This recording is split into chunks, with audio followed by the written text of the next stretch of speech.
Amy of Fashion Toppings here. I need a long black skirt, and because I want to wear it with one of the cream sweaters that I got from my last thrift haul, my sweater thrift haul video, but I want to have a long black skirt to the floor so I can wear it with my boots. And I decided that I'm going to go ahead and make one today and go ahead and make a tutorial on it. This is literally a 3-step process. This skirt is so easy, and you can be done start to finish in less than 20 minutes. So let's go ahead and get started. I have a long piece of black material, and to make sure that you have enough, hold it up to your waist, and if you want a floor length skirt, just hold it up to your waist and make sure that it's on the floor and at least an extra inch so that you have your hem allowance. So if your material is big enough, which mine definitely is, the next step, wrap it around your waist. If it's going to fit around your waist and around your sides, you have enough material. Okay, next step. We're going to do the waistband casing. Now this is going to be a drawstring waist again, just like I did with the black and brown striped skirt that I made. It's going to be a drawstring, and the reason I'm doing that is because maxi skirts, I have made them in the past to go with my flip-flops. Then when winter comes around, they don't look good with my high-heeled boots because they look too short. So what I do is make a drawstring waist, and I'm going to make it long, drawstring waist so I can wear it high up underneath my sweaters. And it'll be short enough so I can wear my flip-flops or flats.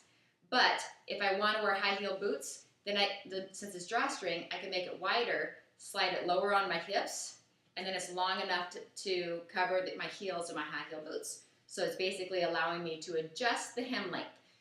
First step, take the top, which is your waist, take the top of your skirt, and we're going to make our drawstring casing. Okay, first thing we're going to do is we're going to fold towards the wrong side of the fabric. We're going to fold. I want my casing, I love having my casings be at least 2 inches. So I'm going to fold it over at least 2 inches. I'm going to eyeball it. But if you want to be exact, you can always use your ruler. I'm folded it over towards the wrong side of the fabric, approximately 2 inches. Now this is going to look familiar to you because this is the same thing we did with the black and brown striped skirt that I made last week. 2 inches down, all across the top of my skirt, and I'm going to pin it so that I'll have that 2-inch casing. I'm going to do that right now, and I'll be right back. Okay, I have my casing pinned, as you can see. Now I'm going to take it to the sewing machine, and I'm going to sew right along the bottom of the casing, right where I have it pinned, so that I leave a channel or my tunnel for my belt to slide through. So I'm going to take it to the sewing machine. This is a stretch fabric because I'm using jersey knit. So I need to use a zigzag stitch and a ballpoint needle. So I'm going to zigzag stitch all along my casing, the bottom of my casing, making it a large enough tunnel for the size belt that I want to put in there, making sure that it's the right size. So I'm going to go ahead and take a sewing machine. Let's do that zigzag stitch all the way down our waistband to make our casing for our drawstring waist, and then I will be back and 2 more steps to go. Okay, I'm back. I went ahead and I put my casing in. You can see right there. See where I folded it? It's wrong side of the fabric. You can see my little stitch line. And I went ahead and fed a little shoelace through there just so it's easier to work with. So now, still working with our dress inside out, so you'll see your stitch mark for your casing. Put it around your waist where you want it to be, and just to make it easier, I put my shoelace through it so that I don't have to pin and hold it on. I can just tie it and hold it on. So now, we need to pin all the way down the side the way we want it to fit. Leaving, don't forget, you want to have a little bit of a seam allowance. So, pinch and pin all the way down your skirt. There you go. See my pins right there? Now I have it pinned all the way down my side seam, and it's safe to take off now. Now, if you want a little bit of flare at the bottom, so it gets a little wider, then just pin it that way. And like I always say, before you put any permanent stitches in, you can do a basting stitch, try it on, see if you like it, sit down in it, walk in it, and you can make changes from there. If you need to make your bottom of your skirt a little bit wider to be more comfortable walking in, then go ahead and do so. I'm going to take it to my sewing machine. I'm going to put a basting stitch in. I'm going to try it on, and if I like the way it fits, then I'm going to go back and do my permanent zigzag stitch down my side seam of my skirt.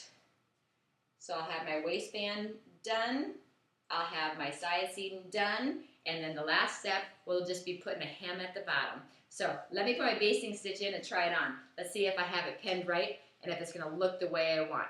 And if it does, then I'll go ahead and put my zigzag stitch in and get that side seam all finished up. I'll be right back. Okay, I have it on. I have my little shoelaces hanging out here, my drawstring waist, but it fits the way I want it. I put in my permanent zigzag stitch all the way down the side seam. We only have one seam because remember we cut on the fold, so there's no seam on the side. There's only a seam on the one side. From below the casing, not through the casing, below the casing we started stitching and we stitched in our side seam all the way to the floor the way we want it. Now the last step, all we have left to do is cut off the bottom at our desired length. Now since this is a stretch knit, you can do whatever you want.